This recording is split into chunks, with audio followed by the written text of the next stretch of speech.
You are welcome to today's series on Exegetical, wherein we explore biblical languages to gain intended meaning of the Bible text. Today we shall be considering Colossians chapter 4, verses 5 and 6. I have seen in some cases where this text is being misused, trying to teach in a proof texting manner, trying to teach that one can redeem opportunity wasted or opportunity misused in the past, and a lot of prayer has been raised in this direction. But this is not the case, right? This is not what Paul is talking about, especially when we consider what led to this 5 and 6, verses 5 and 6. What led to it was that Paul was asking that the Colossians believers at Colossae pray for him that may be able to witness the mystery of the gospel of Christ to the world in the way he should, right? Then he now turned to the believers and told them, you know, charge them on how to behave, on how to behave. We want to look at the important verbs and words in this text, especially in verse 5. And I would like to add that perhaps one of the reasons that have occasioned the misconstruing of this text is the way King James translated the last phrase in verse 5, redeeming the time, and that is suggesting like buying up opportunity or restoring opportunity, right? And we need to know that the time here is not talking about chronological time as in yesterday, today, all right, and something like that, like, but it's talking about uh, season. It's talking about moment. It's talking about a point in time. That's what this kairos, all right, is talking about. And the next here is this word that is translated as to redeem. We have here exagorazo, all right. Exagorazo means to buy up or to rescue or to restore. That's what the word is. But that is in an active sense. That is when a subject is active, subject is like, for instance, if uh, we have here Paul buys and Paul restores the time. There is a subject, or he restored the time or restored opportunity, then that's we this hexagonal will be used. But in the context where it is being used in verse 5, the active sense is not in use. The active sense is not in use.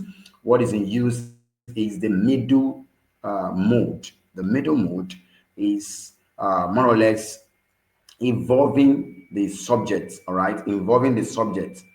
It's about, but it's about taking full advantage. That's what this sense is given, taking full advantage. It is not something that you are going to buy something, or rather you are the one, you are part of the activity, all right, you're part of the activity. You are taking every full of opportunity. You are seizing the moment you have to take up the opportunity that is being presented before you. So that's what this text is talking about. So if you are to translate this phrase, it's better to say seizing, or taking, or using full advantage of the opportunity presented by the moment. That's what Paul is saying. All right.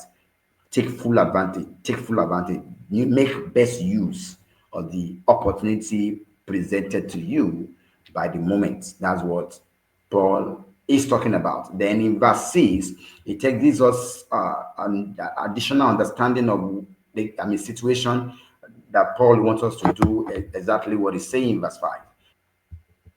So it now says, the word of ours, all right, always by grace seasoned, by with salt seasoned, to prove or to show how it is necessary for you to answer each one. All right. What is the mean? What is this reference going back to? It's going back to those who are outside. Those who are outside are unbelievers, like I said. All right. So Paul is saying, so you that you seize every opportunity you have. You take full advantage of every opportunity you have. Let your words be tempered with grace, an explanation like season with with salt, like you are season your food with salt so that it is tasteful. All right, it's tasteful. The person who is tasting it, see some sense of flavor, and wants to continue to eat. That's what Paul is saying. It's not that you somebody takes your word, literally putting it in his mouth and like this is distasteful. So that is what Paul is addressing in this text. So the implication of this text is that Paul is obliging believers to behave wisely by taking full advantage of every opportunity we have while we converse with them, unbelievers, and our speech seasoned or embellished with salt, making it tasteful, uh, that is tempered with grace of God, so as to prove the existence of our submission to the Lord. That is something is working out here, right? There's a transformation work going out here that the word also can testify to. That's what Paul is saying. In other words, we should be able to showcase the difference between us and the world at all times, even though the world knew, they knew that you were once with them, you were once like them, but now that you are conversing with them, you're talking with them, something drastically has changed. So what Paul is saying is that our faith must not be denied and our Christ blasphemed because of foolish engagement with the word. So we cannot, by our foolish engagement, deny our faith, make our faith to be of disrepute and blaspheme. Give opportunity for the word to blaspheme Christ. That's what Paul is saying. So we must be wise to represent Christ well and to defend our faith well. That is to say that every contact you have with an unbeliever should be taken with a perspective of the defense of faith, and at the same time an opportunity to witness Christ to him, to that individual who is still outside. When he tastes your word, he says that no, something this one tastes different. There's something that I need to explore here, and by so we are able to win them to Christ. So this is missional perspective and faith defense. That's what Paul is talking about. So next time when you see this text, it is not about you restoring the opportunity you have wasted at the time, time past. Rather, it is taking full advantage of every moment you have in conversing, engaging with the world at office, in the marketplace, and at the motor park, or on the road, anywhere. You see it as an opportunity to showcase Christ, to let the world know that your faith